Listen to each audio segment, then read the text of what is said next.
പരിസ്ഥിതിയെ വീണ്ടെടുക്കുകയെന്ന സന്ദേശവുമായി വിഷുത്തൈനീട്ടം പരിപാടിയോടെ അമൃതപുരി ആശ്രമത്തിൽ വെച്ച് വിഷു ആഘോഷിച്ചു. പ്രകൃതിയോടും മനുഷ്യനോടും കരുണ കാണിക്കണമെന്നും ഭൂമിയുടെ തനത് ഭംഗി നിലനിർത്തുവാൻ എല്ലാവരും പരിശ്രമിക്കണമെന്നും വിഷു ആഘോഷങ്ങളിൽ പങ്കെടുത്തുകൊണ്ട് അമ്മ ആഹ്വാനം ചെയ്തു.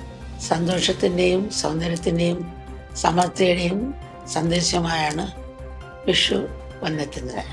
സനാതന ധർമ്മ തത്വങ്ങളെ പ്രതിഫലിപ്പിക്കുന്ന മനുഷ്യനും പ്രകൃതിയും ഈശ്വരനും തമ്മിൽ ആഴത്തിലുള്ള ബന്ധത്തെപ്പറ്റി അമ്മ പ്രത്യേകം എടുത്തു പറഞ്ഞു. അണ്ണന്റെ സുന്ദരരൂപവും പ്രകൃതി കനിഞ്ഞാലിയ സമൃദ്ധിയും കണികണ്ട് ഐശ്വര്യപൂർണമായ ഒരു വർഷത്തെക്കുറിച്ചുള്ള സന്തോഷത്തോടെ നമ്മളെല്ലാവരും വിഷു ആഘോഷിക്കും. വേൾഡ് മലയാളി കൗൺസിലിന്റെ പങ്കാളിത്തത്തോടെ സംഘടിപ്പിച്ച ചടങ്ങിൽ ആയുധ് സന്നദ്ധ പ്രവർത്തകർക്ക് വൃക്ഷത്തൈകൾ വിതരണം ചെയ്തു.